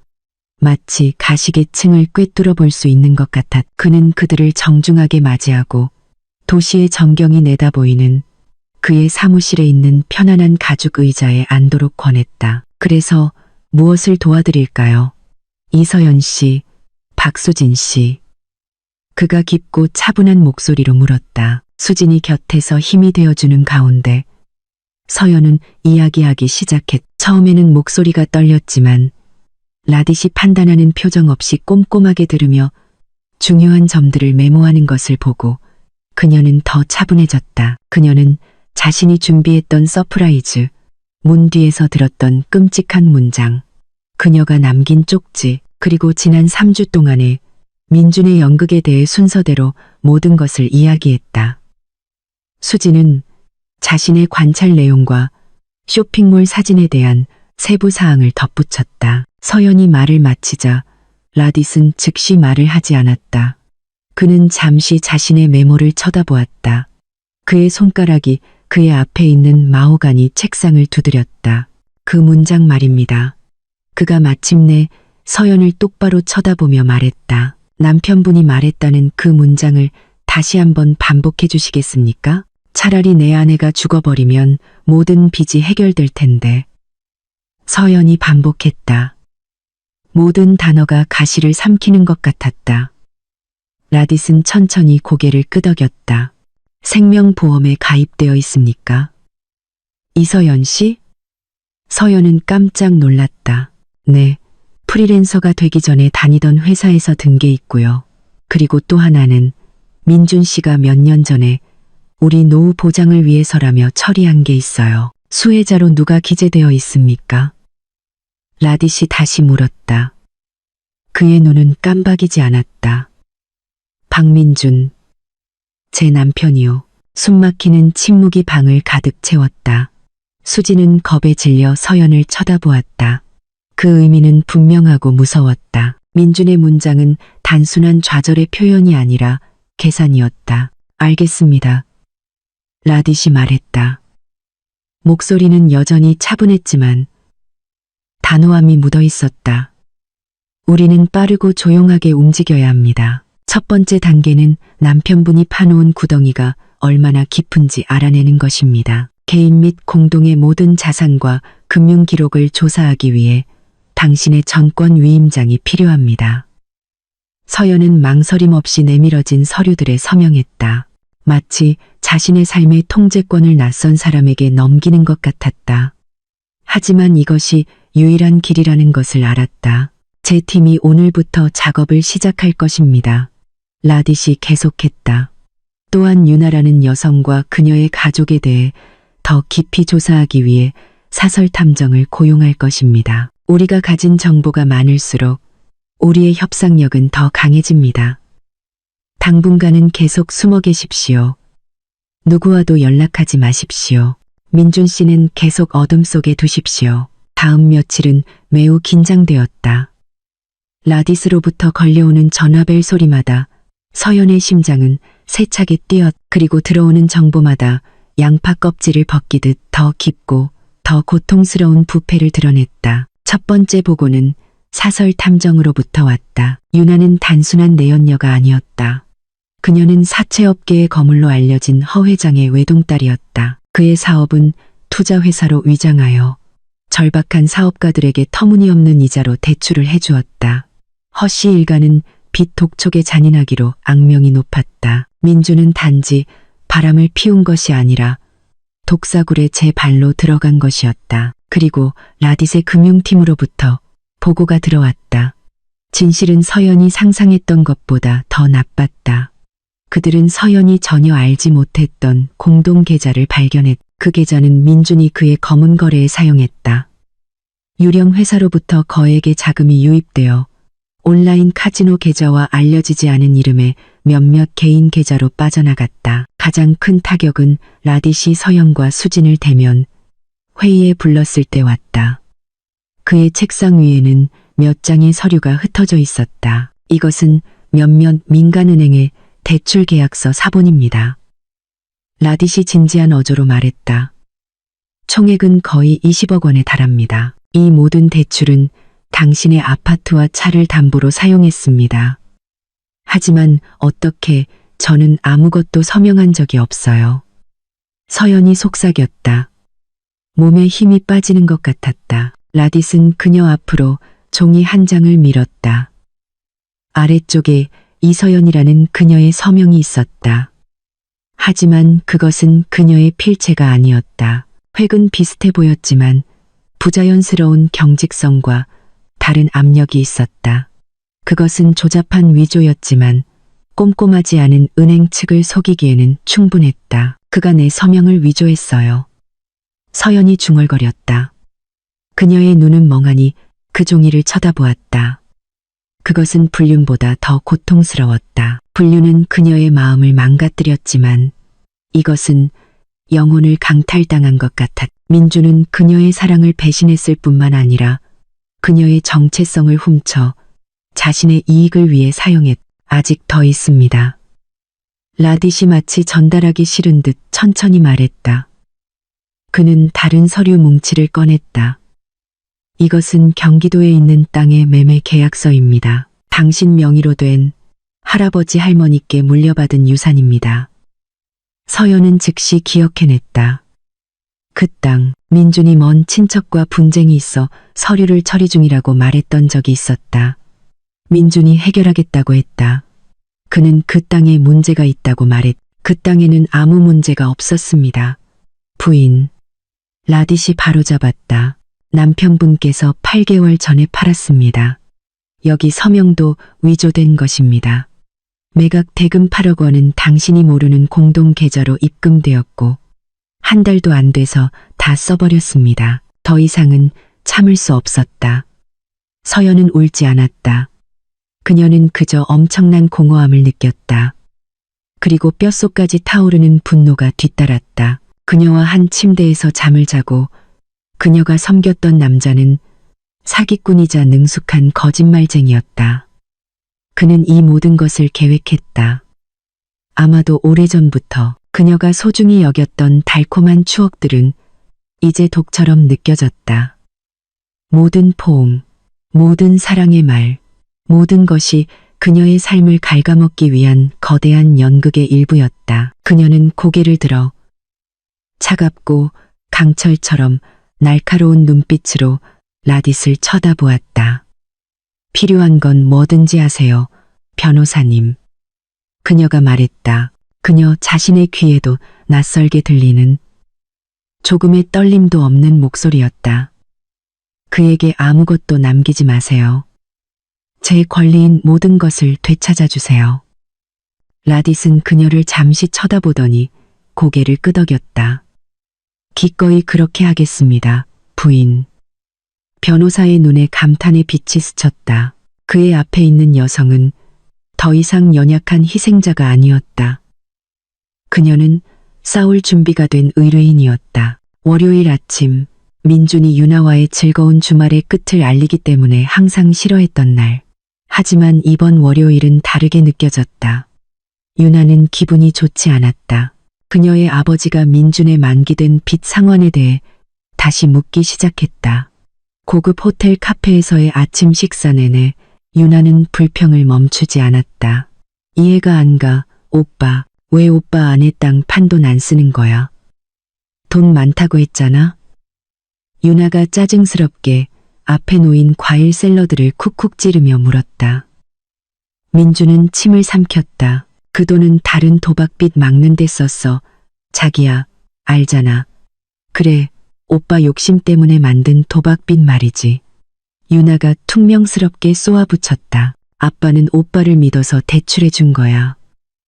오빠가 나랑 함께 있으니까. 나 망신시키지 마. 민주는 한숨을 쉬었다. 그는 유나의 손을 잡고 그녀를 진정시키려 했다. 내가 해결할게. 약속해. 이번 주 안에 분명 방법이 있을 거야. 그 자신도 무슨 방법인지 몰랐다. 서연이 사라진 이후로 그의 계획은 엉망이 되었다. 아내의 부재 없이는 서연 명의의 자산을 건드릴 수 없었다. 그는 생각하기 시작했다. 차라리 서연이 빨리 돌아오는 게 낫겠다. 구슬리고 다시 한번 조종해서 서류 몇 장에 서명하게 할 수 있을 텐데. 유나를 아파트에 데려다 준 후 민주는 사무실로 향했다. 그는 사과의 의미로 새 가방을 사주기 위해 명품 부티크에 들르기로 결정했다. 그는 유나가 좋아할 만한 가장 화려한 가방을 골랐다. 계산대에서 그는 자신 있게 플래티넘 카드를 꺼냈다. 점원이 카드를 긁었다. 2번. 그리고 혼란스러운 표정으로 민준을 쳐다보았다. 죄송합니다, 손님. 카드가 거절되었습니다. 민준은 미간을 찌푸렸다. 거절? 그럴 리가. 다시 해보세요. 점원은 다시 시도했지만 고개를 저었다. 여전히 안 되네요, 손님. 다른 카드 사용해 보시겠어요? 민준의 얼굴이 창피함으로 붉어지기 시작했다. 뒤에 있던 몇몇 손님들이 속삭이기 시작했다. 그는 지갑에서 월급 통장과 연결된 다른 카드를 꺼냈다. 점원에게 건넸다. 결과는 같았다. 거절, 굴욕감을 느끼며 그는 구매를 취소하고 부티크를 빠르게 빠져나왔다. 시스템 장애일 거야. 그는 스스로를 진정시키려 생각했다. 그는 사무실로 가는 길에 ATM기에 멈췄다. 그는 체크카드를 넣고 비밀번호를 입력하고 현금 인출 메뉴를 선택했다.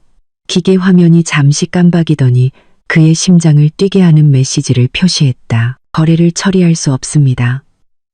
은행에 문의하십시오. 공포가 그를 덮치기 시작했다. 그는 다른 계좌의 ATM 카드를 시도했다. 같은 메시지가 나타났다. 이건 시스템 장애가 아니었다. 뭔가 아주 잘못되고 있었. 땀에 젖은 손으로 운전하며 그는 은행 고객 서비스에 전화를 걸었다. 아주 길게 느껴지는 인증 절차를 거친 후 상대방의 목소리는 차갑고 형식적이었다. 죄송합니다, 박민준 고객님. 전화상으로는 자세한 정보를 제공해 드릴 수 없습니다. 하지만 저희 시스템에는 고객님과 이서연님 이름과 연결된 모든 계좌와 신용카드가 의심스러운 활동 및 서류 위조 혐의 신고로 인해 일시적으로 동결된 것으로 기록되어 있습니다. 민준의 얼굴에서 핏기가 가시는 것 같았다. 서류 위조, 서연이? 어떻게? 의심스러운 활동이라니. 누가 신고한 거지? 그가 떨리는 목소리로 물었다. 다시 한번 죄송합니다, 고객님. 저희가 공개할 수 없습니다. 신분증을 지참하시고 저희 지점에 직접 방문하시기를 권해드립니다. 전화가 끊겼. 민주는 혼란스러운 마음으로 사무실 지하에 차를 세웠다. 서연. 그 이름이 머릿속에서 계속 맴돌았다. 서연이 이런 짓을 했을 리가 없어. 그 순진한 여자는 온라인 신용카드 청구서 내는 법도 몰랐다. 모든 것을 민준이 처리했다. 어떻게 그녀가 모든 계좌를 동결시킬 수 있단 말인가. 분명 실수가 있을 거야. 아니면 다른 누군가가 그녀를 돕고 있는 건가? 수진. 사무실에서 하루 종일 그는 집중할 수 없었다. 마음이 붕 떠 있었다. 유나의 청구서는 어떻게 지불할까? 돈에 접근하지 못하면 어떻게 살아가야 할까? 그는 숨이 막히는 것 같았다. 그는 기적이 일어나 휴대폰이 켜지기를 바라며 다시 서연에게 전화를 걸었다. 물론 통화는 바로 음성 사서함으로 넘어갔다. 좌절감에 그는 휴대폰을 책상에 내동댕이 쳤다. 오후 3시경 그가 커피 한 잔으로 마음을 진정시키려 할 때 접수원이 그의 사무실로 들어왔다. 박민준 부장님, 서류가 도착했습니다. 접수원은 깔끔하게 봉인된 두꺼운 갈색 봉투를 건넸다. 발신인 이름은 없고 그의 이름과 사무실 주소만 있었다. 민주는 불길한 예감을 느끼며 봉투를 열었다. 안에는 깔끔하게 제본된 서류 뭉치가 있었다. 표지는 그의 숨을 멎게 했다. 이혼 소송장, 원고, 이서연, 피고, 박민준. 그가 페이지를 넘길 때 손이 떨렸다. 이것은 평범한 이혼 소송이 아니었다.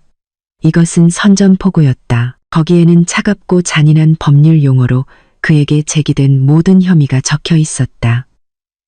간통, 금융사기, 서명위조, 공동재산 횡령, 그의 범죄가 하나씩 끔찍할 정도로 상세하게 설명되어 있었다. 그리고 그는 첨부 파일을 보았다.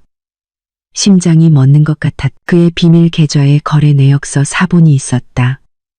서연의 유산이었던 땅의 매매 계약서 사본이 있었다. 서연의 위조된 서명이 빨간색으로 동그라미 쳐진 은행 대출 계약서 사본이 있었다. 그리고 가장 파괴적인 것은 몇 장의 고화질 인쇄 사진이었다. 유나와 함께 쇼핑몰에 있는 그의 사진. 영화관에서 유나를 감싸 안고 나오는 그의 사진. 그들이 저녁 식사를 하며 아무 걱정 없이 웃고 있는 사진. 이건 서연이 아니었다. 그가 알던 서연의 솜씨일 리가 없었다. 항상 순종적이던 그 부드러운 여자가 이렇게 치명적이고 조직적인 공격을 계획할 수는 없었다. 이것은 전문가의 솜씨였다.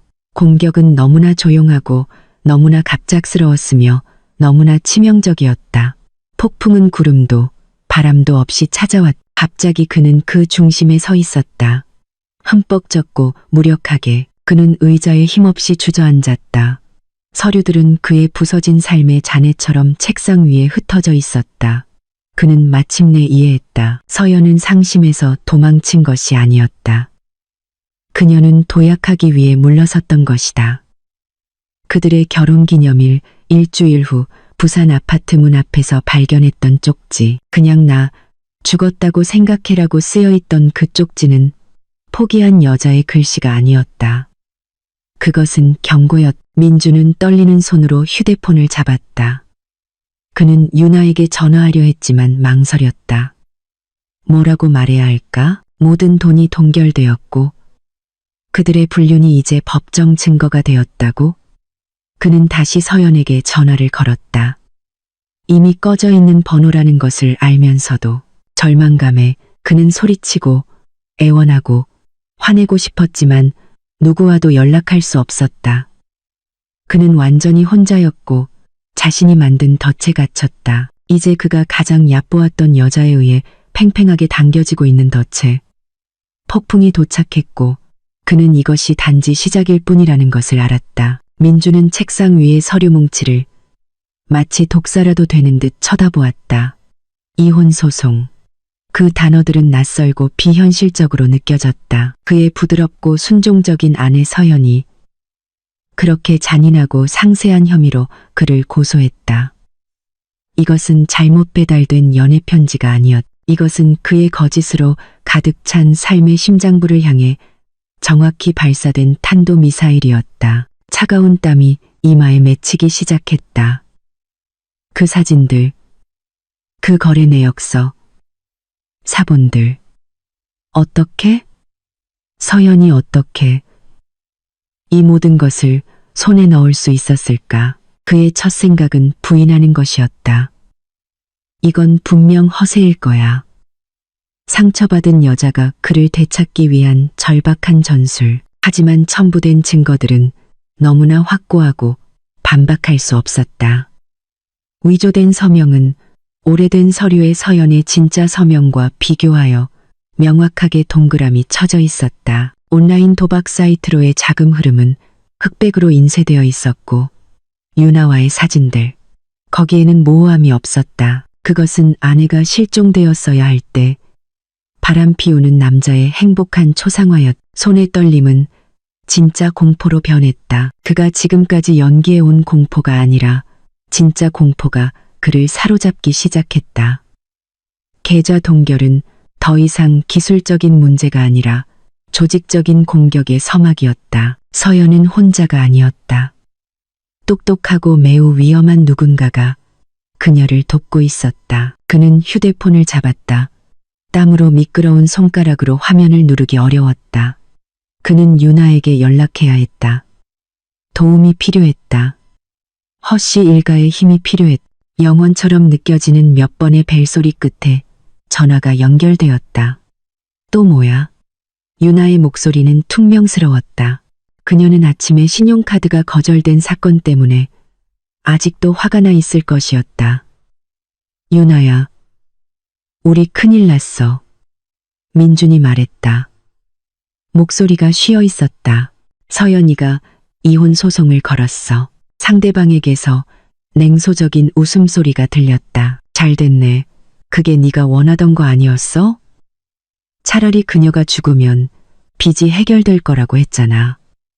그냥 너희 결혼의 죽음이라고 생각해. 이제 넌 나랑 결혼할 자유가 생겼고 아빠도 잔소리를 멈출 수 있겠네. 그게 문제가 아니야.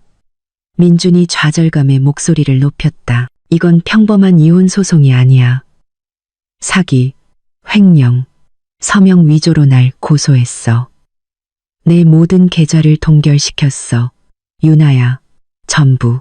단 한 푼도 쓸 수 없어. 전화기 저편에서 잠시 침묵이 흘렀다.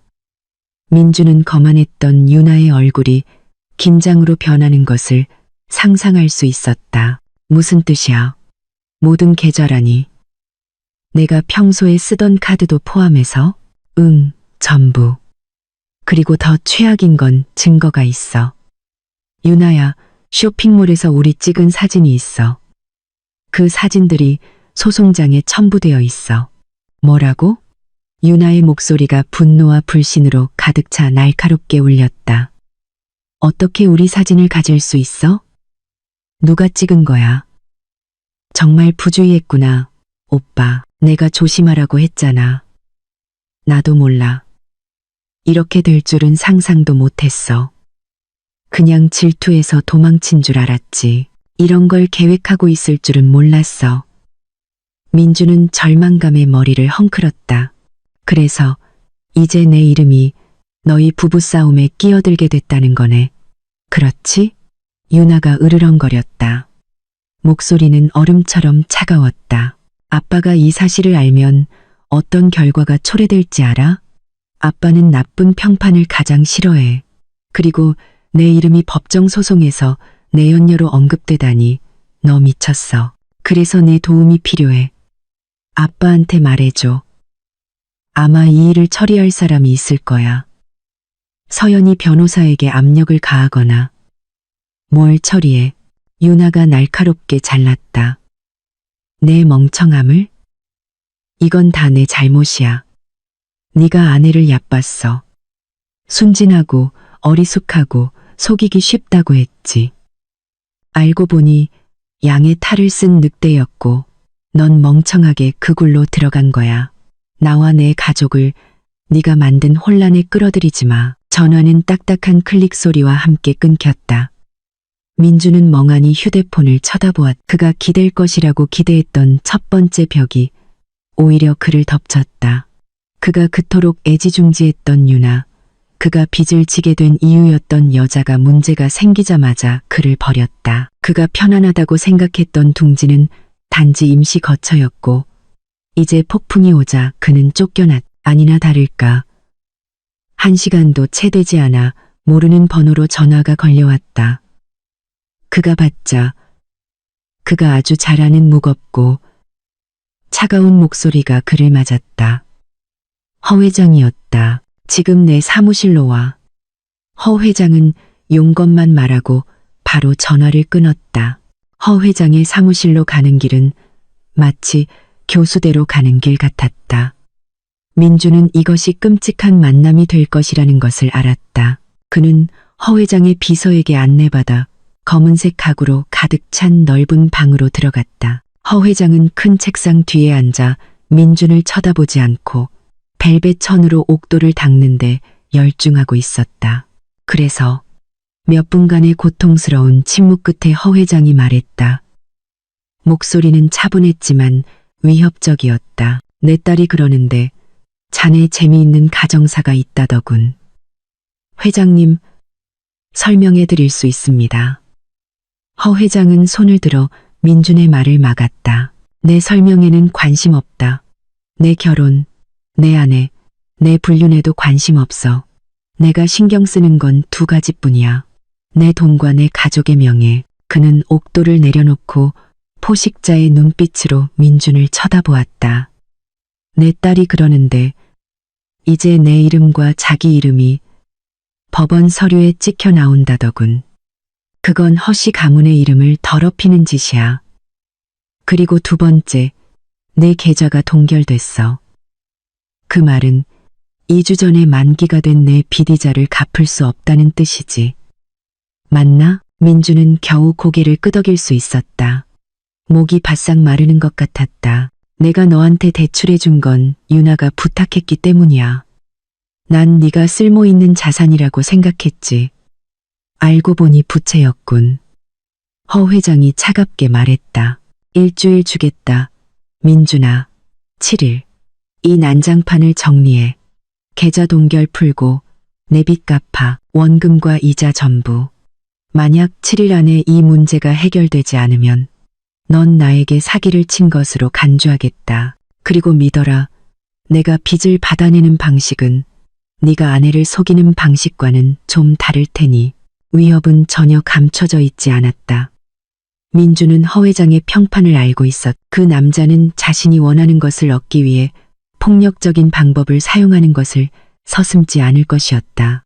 허 회장의 사무실에서 나오자 민주는 세상이 정말로 무너져 내리는 것을 느꼈다. 그는 양쪽에서 압박을 받고 있었다. 한쪽에는 그를 감옥에 쳐넣을 준비가 된 서연의 법적 소송이 있었다.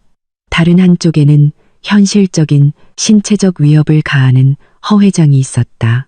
그는 혼자였다. 돈도 친구도 권력도 없었다. 절망 속에서 그는 비이성적인 행동을 했다.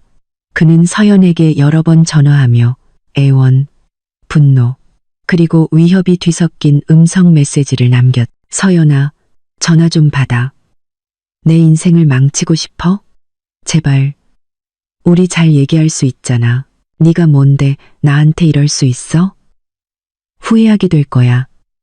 서연아. 그는 이어서 수진에게 전화를 걸었다. 이번에는 수진이 전화를 받았. 무슨 일이에요? 민준 씨? 2분 사이에 문제가 있다고 들었어요. 수진이 민준을 역겹게 만드는 가식적인 걱정의 어조로 말했. 서연이 어디 있어? 수진아. 네가 돕고 있는 거 알아. 이 미친 짓 그만두라고 해. 민준이 요구했다. 수진에게서 작은 웃음소리가 들렸다. 무슨 말인지 모르겠지만 제가 민준 씨라면 좋은 변호사부터 알아볼 것 같아요. 서연이 변호사님은 장난치는 분이 아니라고 들었거든요. 그 후 수지는 그의 번호를 차단했다. 간접적으로나마 소통할 수 있었던 마지막 문이 닫혔다. 그날 밤 그는 차갑고 텅 빈 아파트로 돌아왔다. 그는 그들이 함께 골랐던 가구, 여전히 걸려있는 그들의 결혼 사진을 둘러보았다. 그는 자신의 집에서 이방인이 된 것 같았다. 공포는 이제 순수한 두려움과 섞여 있었다. 그는 재산뿐만 아니라 자유, 심지어 목숨까지 잃을 수 있었다. 그는 서연을 얕봤고 이제 그가 죽기를 바랐던 여자의 유령이 가장 잔인한 방식으로 복수하기 위해 일어섰다. 허 회장으로부터 최후 통첩을 받은 지 3일 후 민주는 최악의 상태에 있었다. 잠도 못 자고 먹지도 못했다. 전화벨 소리마다 깜짝 놀랐다. 그는 여러 변호사를 만났지만 서연의 소송장 사본을 본 후 그들 모두 같은 대답을 했다. 그의 사건은 매우 약하고 비용은 매우 비쌀 것이라고. 당연히 그가 지불할 수 없는 비용이었다. 유나는 더 이상 그의 전화를 받지 않았다. 그는 완전히 혼자였고 자신이 만든 공포의 세상에 갇혔다. 그날 아침 그가 어질러진 아파트에서 멍하니 앉아 있을 때 라딘 마에사로부터 이메일이 도착했. 내용은 짧고 형식적이었고 내일 오후 2시에 그 법률사무소에서 열리는 회의에 그를 초대했다. 회의의 목적은 법정 외합의 가능성을 논의하는 것이었다. 이메일 말미에는 메모가 적혀 있었다. 저희 의뢰인은 이 회의에 유나 씨도 참석해 주실 것을 요청했습니다. 민준의 마음속에 한 줄기 희망이 떠올랐다. 합의, 아마 서연이 협상하고 싶어 할지도 모른다. 아마 그녀의 마음이 약해져서 소송을 취하하도록 설득할 수 있을 것이다. 유나의 참석은 이상하게 느껴졌지만 그는 크게 생각하지 않았다. 그는 즉시 중요, 우리 꼭 가야 해라는 제목으로 유나에게 이메일을 전달했. 놀랍게도 유나는 단 한 단어로 답장했다. 알았어. 유나도 자신의 이름을 깨끗이 하기 위해 참석이 필요하다고 생각했을 것이다. 다음 날 오후 2시가 되기 2분 전 민주는 라디세 법률 사무소 건물 로비에 도착했다. 그는 약간 구겨진 최고의 셔츠를 입고 가능한 한 단정해 보이려 애썼다. 잠시 후 유나가 도착했다. 그녀의 모습은 180도 대조적이었다. 그녀는 비싼 드레스를 입고 화장은 완벽했으며 마치 비즈니스 미팅에 온 것처럼 거만하게 걸었다. 불륜의 결과를 마주하러 온 것이 아니라 그들은 서로 인사하지 않고 어색한 침묵 속에서 엘리베이터를 타기 전에 차가운 시선만 교환했다. 그들은 어두운 나무로 된 긴 테이블과 도시의 전경을 제공하는 바닥에서 천장까지 이어지는 유리창이 있는 큰 회의실로 안내되었다. 라딘 마에사는 이미 테이블 끝에 앉아 있었고 차분하고 위험 있어 보였다. 그는 그들에게 테이블 한쪽에 앉으라고 권했고 그와 그의 몇몇 주니어 스태프는 맞은편에 앉았다. 와주셔서 감사합니다. 박민준 씨, 유나 씨, 라디 씨 말했다. 그의 목소리가 조용한 방을 가득 채웠다. 제 의뢰인께서 곧 합류하실 겁니다. 민주는 침을 삼켰다. 심장이 걷잡을 수 없이 뛰었다. 그는 마음의 준비를 하고 머릿속으로 사과와 애원의 말을 정리했다. 그의 옆에 있는 유나는 빨갛게 칠한 손톱으로 참을성 없이 테이블을 두드리고 있었다. 그때 회의실 문이 열렸다. 서연이 걸어 들어왔다. 순간 민준의 폐에서 모든 공기가 빠져나가는 것 같았다. 이건 그가 알던 서연이 아니었다. 5년 동안 그의 아내였던 여자. 집에서 항상 티셔츠와 청바지를 입고 소박하게 지내던 여자. 그를 숭배하는 눈빛으로 바라보던 여자는 사라졌다. 지금 그의 앞에 서 있는 여자는 완전히 다른 사람이었다. 서연은 에메랄드색 실크 블라우스와 몸에 꼭 맞는 검은색 슬랙스를 입고 전문적이고 우아한 아우라를 발산했다. 평소 대충 묶던 머리는 이제 얼굴 윤곽을 살리는 현대적인 단발머리로 깔끔하게 정돈되어 있었다. 화장은 옅지만 또렷했고 광대뼈를 강조하고 눈빛을 날카롭게 보이게 했다. 그녀는 당당한 걸음으로 들어왔다. 등은 꼿꼿했고 턱은 치켜들었다. 얼굴에는 눈물의 흔적이나 연약함이 없었다. 오직 차가운 평온함과 위압적인 자신감만 있을 뿐이었다. 그녀는 민준을 쳐다보지 않았다. 그녀의 눈은 라딧 옆자리에 앉을 때까지 앞만 똑바로 쳐다보았다. 정확히 민준과 유나의 맞은편이었다. 그녀는 핸드백을 테이블 위에 천천히 내려놓고 그들 앞에 있는 두 사람을 쳐다보았다. 그녀의 시선은 감정 없이 평탄했다. 마치 현미경 아래의 표본을 관찰하는 것 같았다. 민준은 얼어붙었고 입이 살짝 벌어졌다. 그가 준비했던 사과의 말들이 순식간에 사라졌다. 이 여자는 낯선 사람이었다. 유나도 약간 놀란 듯 보였다. 그녀는 서연을 머리부터 발끝까지 훑어보았다. 그녀의 시선은 상대의 변신에 불안해하는 기색을 드러냈다. 라딧이 헛기침을 하며 침묵을 깼다. 자, 시작하죠. 그가 말했다.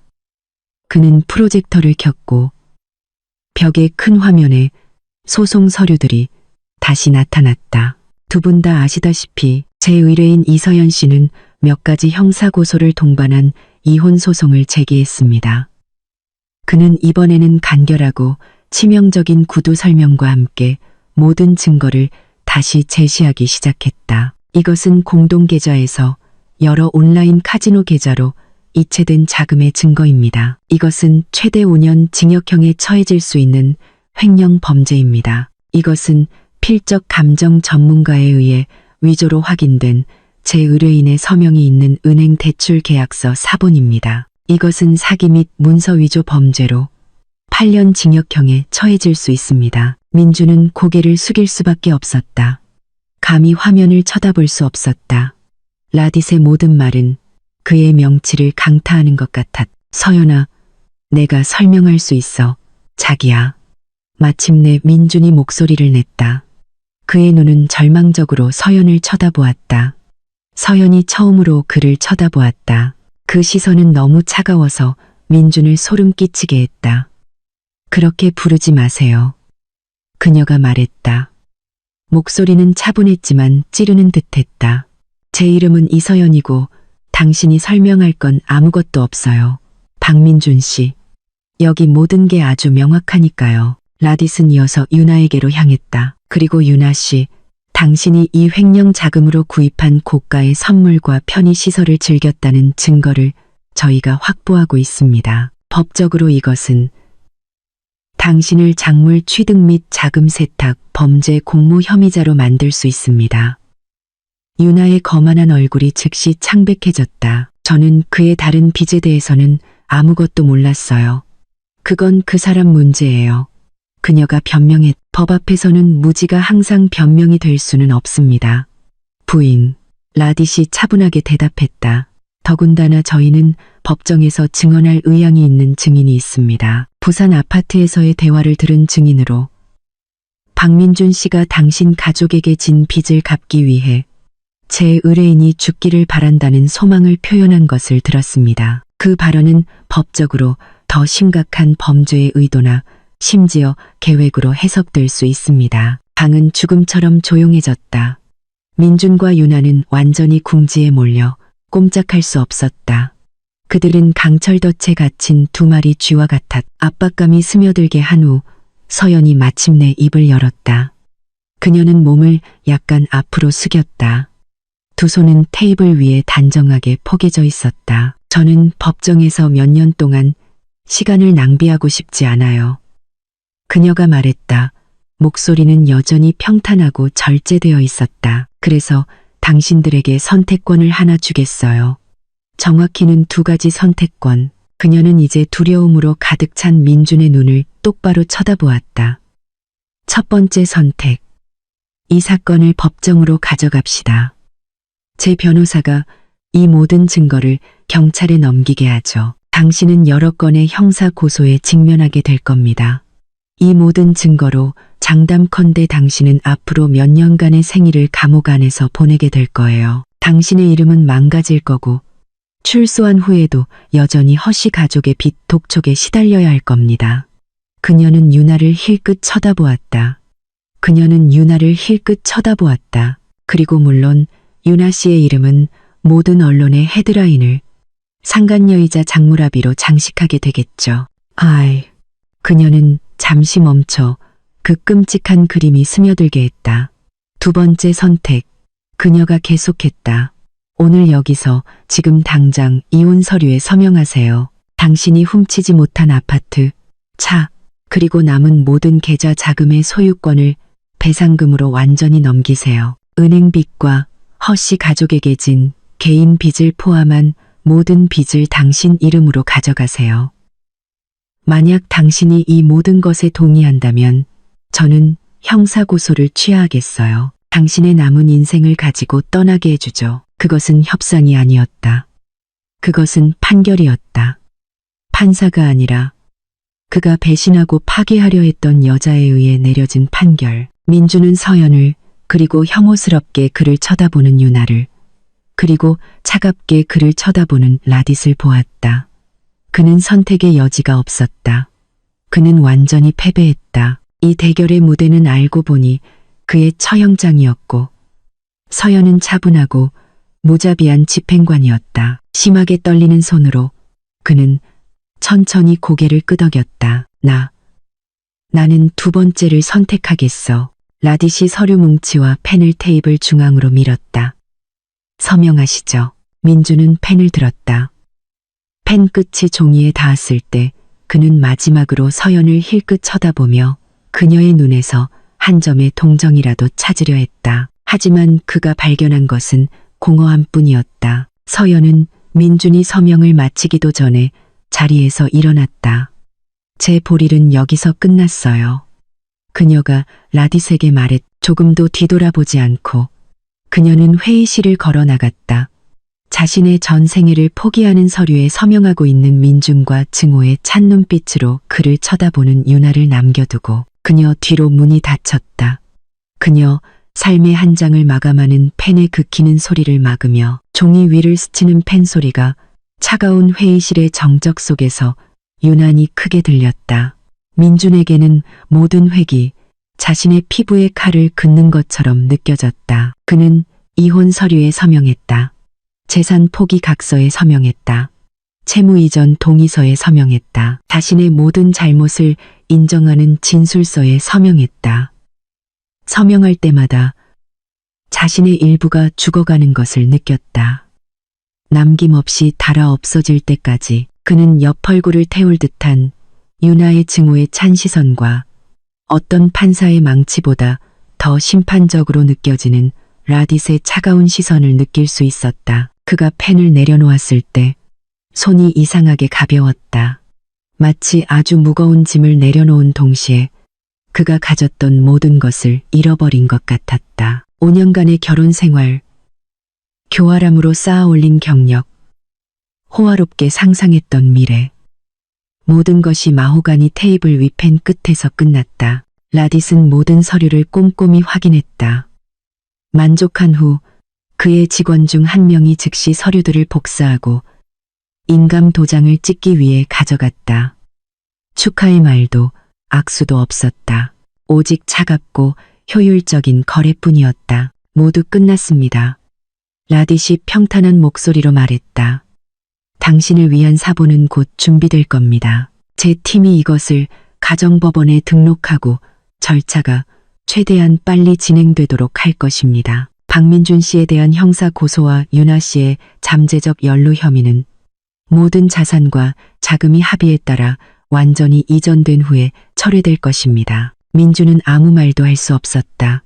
그는 단지 몇 분 전 서연이 사라진 문 쪽을 멍하니 쳐다볼 뿐이었다. 그 여자는 그의 몰락을 직접 지켜볼 가치조차 없다고 여겼. 그는 지켜볼 만큼 중요하지 않았. 이게 다 너 때문이야. 마침내 유나가 그들 사이의 침묵을 깼다. 그녀의 목소리는 낮고 독이 가득했다. 그녀는 더 이상 라딧과 그의 직원들의 존재를 신경 쓰지 않았다. 네가 그렇게 멍청하지만 않았어도, 네가 그 여자를 얕보지만 않았어도. 민준이 그녀를 돌아보았다. 눈빛은 텅 비어 있었다. 너도 즐겼잖아. 유나야. 내가 준 모든 돈을 즐겼잖아. 유나가 웃었다. 건조하고 유머 없는 웃음이었다. 돈. 네, 그 푼돈 말이야. 우리 아빠한테 한 번만 부탁하면 더 많이 받을 수 있어. 내가 너랑 있었던 건 지루해서였어. 네가 좀 다르다고 생각했거든. 알고 보니 자기 아내 하나 제대로 컨트롤 못하는 찌질이었을 뿐이야. 그녀는 자리에서 일어나 거만하게 드레스를 정돈했다. 다시는 나한테 연락하지 마. 아빠한테 진 빚은 알아서 해결해. 우리 그냥 서로 모르는 사이였던 걸로 하자. 다시는 돌아보지 않고 유나는 빠른 걸음으로 회의실을 나갔다. 그녀의 하이힐이 대리석 바닥에 날카롭게 울리며 민준을 그의 파멸 속에 홀로 남겨두었다. 몇 분 후 한 직원이 민준에게 사본이 담긴 서류철을 건넸다. 끝났습니다, 손님. 그가 정중하게 말했다. 민준은 무겁게 느껴지는 손으로 서류철을 받았다. 그는 일어나 좀비처럼 방을 나섰다. 그는 비싼 정장을 입고 뚜렷한 목적을 가진 사람들이 오가는 웅장한 법률 사무소 로비를 지났다. 그는 유령처럼 보이지 않고 의미 없는 존재처럼 느껴졌다. 엘리베이터 문이 건물주 로비에서 열렸을 때 그는 낯선 세상으로 걸어나갔다. 밖에 서울 하늘은 잿빛으로 보였다. 그는 주머니를 뒤져 차 키를 찾았다. 그리고 그 차가 더 이상 그의 것이 아니라는 것을 기억해냈다. 그는 지갑을 뒤졌다. 신용카드와 체크카드는 이미 막혔. 남은 것은 몇 장의 10만 원짜리 지폐뿐이었다. 그의 새로운 지옥으로 가는 택시를 타기에는 충분했다. 한편 다른 층 라디스의 더 편안한 개인 사무실에서 서연은 소파에 앉아 창밖의 도시 풍경을 바라보고 있었다. 그녀는 기쁘지 않았다. 이겼다고 느끼지도 않았다.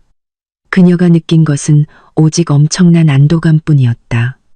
몇 달, 아니 몇 년 동안 자신도 모르게 어깨를 짓누르던 짐이 이제 들어 올려졌다. 문이 열리고 수진이 따뜻한 차 2잔을 들고 들어왔다. 그녀는 서연 옆에 앉아 찻잔 하나를 건넸다. 기분이 어때? 그녀가 부드럽게 물었다. 텅 비었어. 서연이 솔직하게 대답했다. 하지만 좋은 의미로 텅 비었어. 낡고 썩은 가구들을 모두 치운 새 집처럼 새로운 것으로 다시 채울 준비가 된 느낌이야. 얼마 지나지 않아 라딧이 들어왔다. 그는 옅은 미소를 지었다. 전문적이지만 진심 어린 미소였다. 끝났습니다. 이서연 씨. 그가 모든 것에 서명했습니다. 유나 씨도 떠났고요. 축하합니다. 당신은 자유입니다. 서연은 고개를 끄덕이며 그 미소에 화답했다.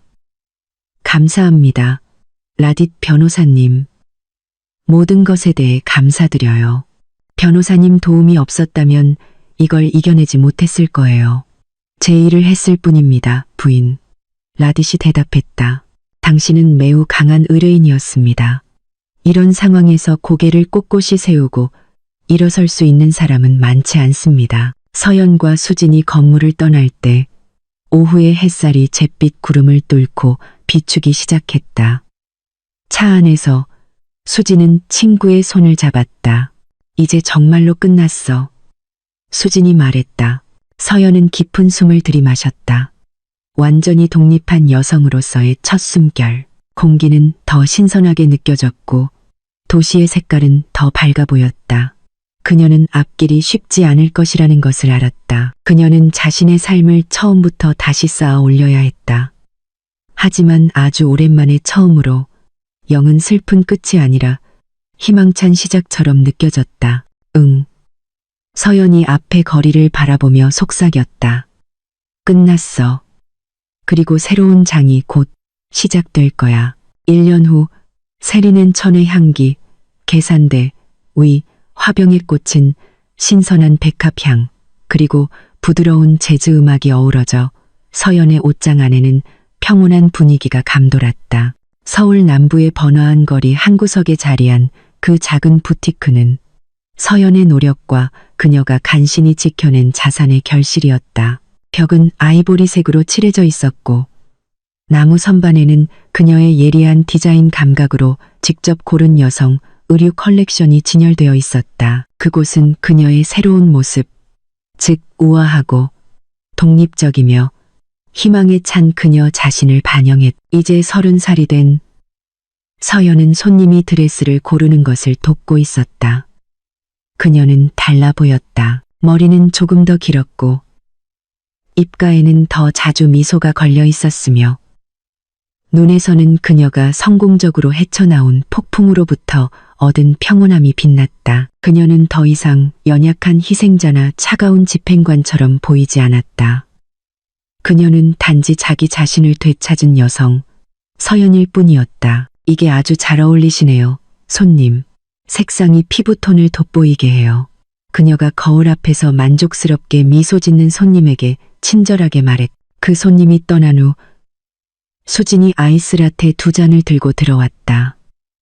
장사 잘 되네, 사장님. 그녀가 음료를 테이블에 놓으며 놀렸다. 서연이 웃었다. 내 절친한테 커피 사줄 정도는 돼. 그들은 부티크 구석의 작은 의자에 앉았다. 수진은 그곳의 단골 손님이자 결코 흔들리지 않는 지지 시스템이었다. 그들의 우정은 이전보다 더 강해졌다.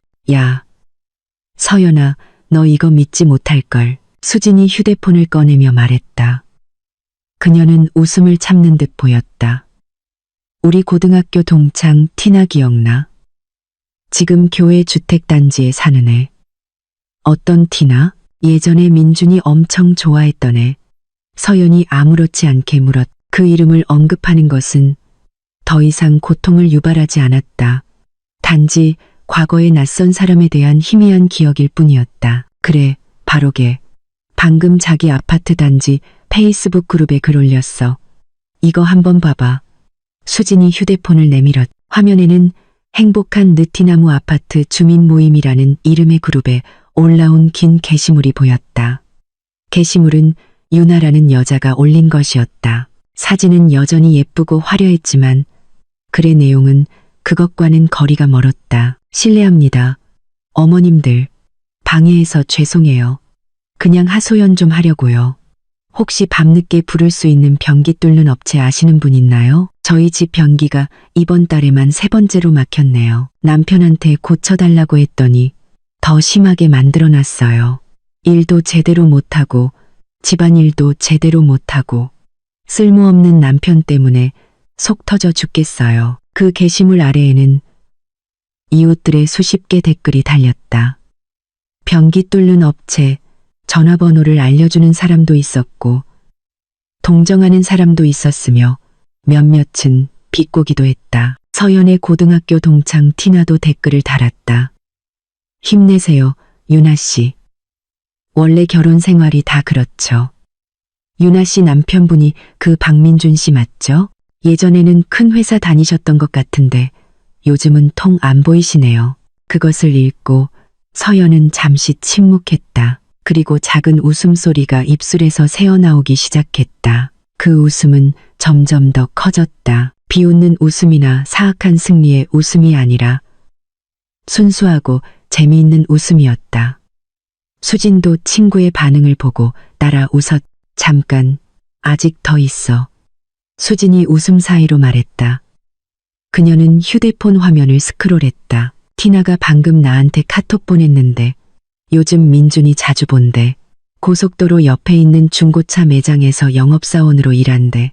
매일 낡은 스쿠터 타고 퇴근하고 비 많이 오면 자주 침수되는 작은 월세집에 산대. 유나는 명품 쇼핑 못해서 매일 화만 내고 민준이는 빚 독촉에 시달려서 항상 스트레스 받아 보인대. 서연은 너무 많이 웃어서 아픈 배를 잡았다. 그녀는 그 장면을 상상했다. 예전에 거만했던 유나가 이제 월세집에서 막힌 변기를 처리해야 하고 예전에 야심만만했던 민준이 이제 고속도로 옆에서 사람들에게 차를 사달라고 설득해야 하는 모습. 사랑이 아닌 빚과 상호증으로 묶인 두 사람. 쇠창살 뒤의 감방보다 훨씬 더 고통스러운 감옥. 서연의 눈가에서 눈물이 흘러나왔지만 이번에는 안도와 즐거움의 눈물이었다. 그녀는 운명을 비웃었다. 너무나 완벽한 아이러니를 비웃었다. 카르마가 독특하고 종종 재미있는 방식으로 얼마나 공정하게 작용하는지를 비웃었다. 빚을 갚기 위해 그녀가 죽기를 바랐던 남자는 이제 그의 빚의 원천과 함께 자신만의 작은 지옥에서 살고 있었다. 그녀의 웃음이 서서히 잦아들었다.